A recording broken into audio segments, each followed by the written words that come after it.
curriculum, you have to take a course from humanities and economy, different courses to be aware of the different colleges and different disciplines in other colleges. So one of the courses was humanities and economy. The instructor one day, the beginning of the class, the first day in class, he came in and he said, I have an observation that I want you to think about. At the time of the Prophet ﷺ, there were many companions, hundreds if not thousands. Why come that we know only a few names of them?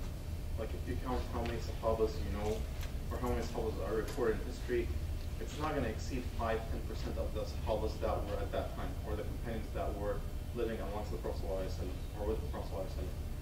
Yes, they were the best of nations, the best of people. They sacrificed everything for the sake of Allah subhanahu wa ta'ala. But we only know few of them.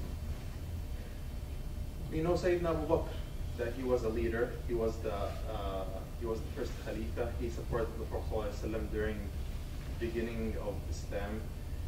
He sacrificed a lot of money, he donated all of his money twice or 3 times. Sayyidina Umar, when he became a Muslim, that was a big push for the Muslims, and that's why the Prophet ﷺ, before Sayyidina Umar became a Muslim, used to say, Allahumma azza al-Islam bi-ahd al-Umarayn, that Allah subhanahu wa ta'ala bless this religion with Sayyidina Umar joining this religion. Because Sayyidina Umar would make a difference, and that's what happened. At the time of Sayyidina Umar's, when he became a Muslim, he went out in the city of Quraysh and said, I became a Muslim. Anyone has a problem with that? And no one was able to stand in front of him. Sayyidina Ali, his wisdom, Sayyidina Uthman, how gentle he was. A lot of Sayyidina Khalid ibn Walid, we know that he was the greatest leader or the greatest military leader maybe in history, and so on and so forth. We know few of them, but why come a lot of them we don't know? That was the question that the instructor raised. Someone might say, because these people made a difference. These Sahaba, or the ones that we know, these are the ones who made a difference in Islam at that time and in the world at that time, and that difference is affecting us till today. But the hadith of the Prophet ﷺ says, إِنَّمَا الْأَعْمَالُ بِالنِّيَّاتِ, that our reward is by our intention. Allah subhanahu wa ta'ala doesn't judge us by the result of our actions. Allah subhanahu wa ta'ala judges us by what our intention is and the efforts that we did to reach the result. But if we didn't reach it, Allah subhanahu wa ta'ala still gives us the reward. But then that's not the case. We know Al-Yasir, the first martyrs in Islam, they didn't do anything. Once they became a Muslim, they were tortured and then they died. Did they do any difference for any direct difference? Of course, they empowered the Muslims. Like they gave an example that they gave their lives for the sake of Allah subhanahu wa ta'ala and they refused to let their religion. But they didn't do any significant difference. But till today, we still know them. So that is the question that was raised. The reason why I began thinking about this was a quote that I heard in a recent commencement speech over the video, of course, at Harvard alumni. It was the author of Harry Potter, the author of the series. She's British, and she quoted this quote by Seneca. He said, "As is a tale, so is life. Not how long it is, but how good it is what matters." Not how long it is, but how good it is what matters. How long did you live? Doesn't matter. When did you start to make a difference? Doesn't matter. The Sahaba, may Allah be blessed with them, if we know how old were they when they became Muslims, Sayyidina Abu Bakr, when I was a child, I always used to think that Sayyidina Abu Bakr is this old, wise guy because of all his actions. I was shocked when I found out that Sayyidina Abu Bakr was 37 years old when he became a Muslim. He was younger than the Prophet ﷺ. I always used to think that Sayyidina Abu Bakr was older than the Prophet. He was younger.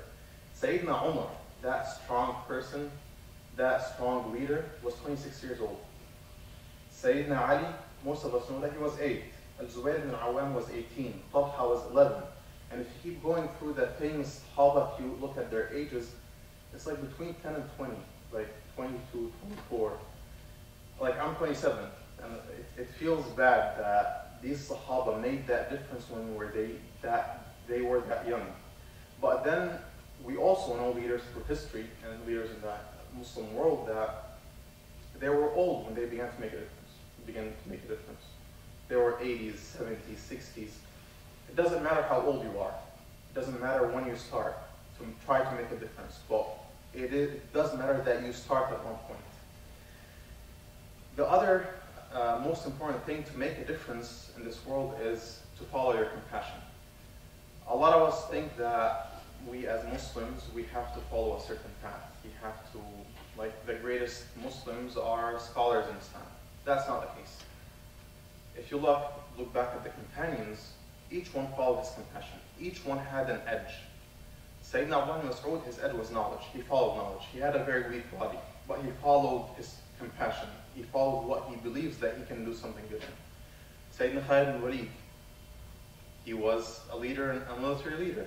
He was the best at it, and he followed that compassion. Sayyidina Suhaib was a strategist.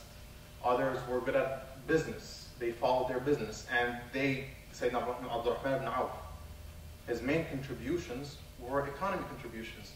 When the Muslims were in despair, need of money, he gave that money. So yeah, if you're a businessman, you still can make a big difference in this world. In a book called Good to Great, the author talks about something called the hedgehog concept. It's something related to this. He says that the greatest companies in the world, the greatest companies in America or in the world, they try to focus on a certain point. That point is the intersection between what they can be the best in the world at, and what generates money, and what is their compassion. So if you find your compassion and what you can be the best in the world at, that is where you can lead. That is where you can make a difference. The third point that I would like to mention is that you have to take steps. You cannot remain idle. In a saying, they say that if you're not always moving forward, then you are moving backward. There is no such as staying at the same point. There is no such thing like if I stay today and stay in another year and I'm still doing the same thing, there is no significant improvement, whether it's in my business, I'm just living the same exact life, then I'm moving backward. I'm losing time. This is a back step. This is not a forward step. And this is a very important concept. But then steps, they don't have to be leaps. They can be slowly step at a time, as they say. There's a hadith, it's a hadith da'if though, it's a weak hadith, narrated by, on behalf of the Prophet ﷺ. He says, إِنَّ الْمُنْبَتْ لَا ظَهْرًا أَبْقَى وَلَا أَرْضًا قَطَعًا. What does that mean? This means al-munbat is the traveler. A traveler who starts traveling quickly. You know, in running marathons, they tell you that if you're running a marathon at the beginning, don't try to speed quickly. Take your time, take it slowly at the beginning, and then at the end, when you're near the end, that's when you have to speed. But at the beginning, take it easy, take it slowly. And that is the meaning of the hadith. إِنَّ الْمُنْبَتْ لَا ظَهْرًا أَبْقَى وَلَا أَرْضًا قَطَعًا, which means that the traveler, who at the beginning of his traveling, if he's traveling for a month, if he begins traveling very quickly, he goes 6 days without rest, day and night traveling. At one point, what's going to happen? He's going to be very tired. His ride is going to be very tired. So what is he going to be at the end?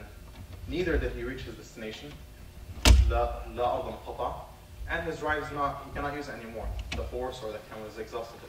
It cannot move anymore. So if you move quickly, and that meaning is in many hadith. The Prophet ﷺ taught us that we have to take steps, but slow steps. You don't have to try to you don't have to try to accomplish everything in a short span of time.